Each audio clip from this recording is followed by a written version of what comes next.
All welcome to the Shiriya family world. ನಾನಿವತ್ತು ಎಂದಿನಂತೆ ಇನ್ನೊಂದು ರೆಸಿಪಿ ಜೊತೆಗೆ ಬಂದಿದ್ದೀನಿ. ಹಾಗೆ ಒಂದು ಟಿಪ್ಸ್ ಕೂಡ ತಂದಿದ್ದೀನಿ. ಆಲೂಗೆಡ್ಡೆ ಎಲ್ಲರಿಗೂ ಅಲರ್ಜಿ ಅಲ್ಲ, ಹಾಗೆ ಸ್ವಲ್ಪ ಎನರ್ಜಿ ಕೂಡ ಬರುತ್ತೆ. ಕೆಲವ್ರಿಗೆ ಇಷ್ಟ ಆಗುತ್ತೆ, ಕೆಲವ್ರಿಗೆ ಇಷ್ಟ ಆಗಲ್ಲ. ಆಲೂಗೆಡ್ಡೆಯಲ್ಲಿ ಒಂದು ಸೀಕ್ರೆಟ್ ಇದೆ, ಏನು ಗೊತ್ತಾ? ಅದರಲ್ಲಿ ಆಲೂಗೆಡ್ಡೆ ಮಕ್ಕಳಿಗೆ ಎನರ್ಜಿ ಕೊಡೋವಂಥ ಫುಡ್ ಅಂತಲೇ ಹೇಳ್ಬೋದು. ಇದರಲ್ಲಿ ನಮಗೆ ಗೊತ್ತಿರೋ ಹಾಗೆ ಕಾರ್ಬೋಹೈಡ್ರೇಟ್, ಪೊಟ್ಯಾಷಿಯಮ್ ಮತ್ತು ವಿಟಮಿನ್ ಸಿ ಅಂತ ಅಂಶಗಳಿದೆ. ಸೊ ಇದು ಮಕ್ಕಳಿಗೆ ಓಡಾಡಲಿಕ್ಕೆ, ಆಟಾಡಲಿಕ್ಕೆ ಸ್ವಲ್ಪ ಎನರ್ಜಿನ ಕೊಡುತ್ತೆ. ಸೊ ಈ ಎನರ್ಜಿ ಫುಡ್ನ ಯಾವತ್ತಾದರೂ ಬಿಡೋಕ್ಕಾಗತ್ತಾ?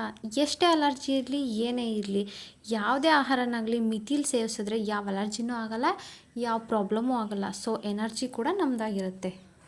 ನನ್ನ ಈ ಟಿಪ್ಸ್ ಇಷ್ಟ ಆಗಿದ್ದರೆ ದಯವಿಟ್ಟು ಕಮೆಂಟ್ ಮಾಡಿ. ಹಾಗೆ ನನ್ನ ಚಾನಲ್ನ ಸಬ್ಸ್ಕ್ರೈಬ್ ಮಾಡ್ಕೊಳ್ದೆ ನೋಡ್ತೀರಾ, ದಯವಿಟ್ಟು ಸಬ್ಸ್ಕ್ರೈಬ್ ಮಾಡ್ಕೊಂಡು ನೋಡಿ. ಹಾಗೆ ನನ್ನ ಈ ಚಾನಲ್ನಲ್ಲಿ ನಿಮಗೆ ಇಷ್ಟವಾದಂಥ ಬೆಸ್ಟ್ ವಿಡಿಯೋ ಯಾವುದು ಅಂತ ಕಮೆಂಟ್ ಮಾಡಿ ದಯವಿಟ್ಟು. ಹೀಗೆ ನನ್ನ ವೀಡಿಯೋಸ್ಗಳನ್ನ ಅಪ್ಲೋಡ್ ಮಾಡ್ತಾ ಇರ್ತೀನಿ, ನೀವು ಕೂಡ ನೋಡಿ. ನನ್ನ ವೀಡಿಯೋಸ್ ಇಷ್ಟ ಆಗ್ತಿದೆ ಅಂತ ದಯವಿಟ್ಟು ಕಮೆಂಟ್ ಸೆಕ್ಷನಲ್ಲಿ ತಿಳಿಸಿ. ಹಾಗೆ ಫಾಲೋ ಮಾಡೋದನ್ನು ಮಾತ್ರ ಮರಿಬೇಡಿ. ದಯವಿಟ್ಟು ಸಬ್ಸ್ಕ್ರೈಬ್ ಮಾಡ್ಕೊಳ್ಳಿ.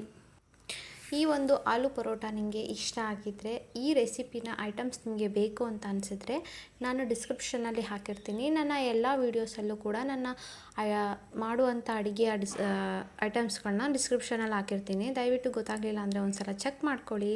ಹಾಗೆ ನನ್ನೆಲ್ಲ ವೀಡಿಯೋಸ್ನು ಪೂರ್ತಿ ನೋಡಿ ಸಹಕರಿಸಿ ಹೀಗೆ ಅಂತ ನಾನು ನಿಮ್ಮಲ್ಲಿ ಕೇಳ್ಕೊಳ್ತಾ ಇದ್ದೀನಿ. ನನ್ನ ವೀಡಿಯೋನ ಪೂರ್ತಿ ನೋಡಿದ್ದಕ್ಕಾಗಿ ನಿಮಗೆ ತುಂಬ ಥ್ಯಾಂಕ್ಸ್ ಕೂಡ ಹೇಳ್ತಿದ್ದೀನಿ. ನನ್ನ ವಿಡಿಯೋನಲ್ಲಿ ಏನಾದರೂ ತಪ್ಪಾಗಿದ್ರೆ ದಯವಿಟ್ಟು ಅದನ್ನು ಕೂಡ ಕಮೆಂಟ್ ಸೆಕ್ಷನಲ್ಲಿ ತಿಳಿಸಿ. ಹಾಗೆ ಇಷ್ಟ ಆದರೆ ಅದನ್ನು ಕೂಡ ಕಮೆಂಟಲ್ಲಿ ತಿಳಿಸಿ. Thank you.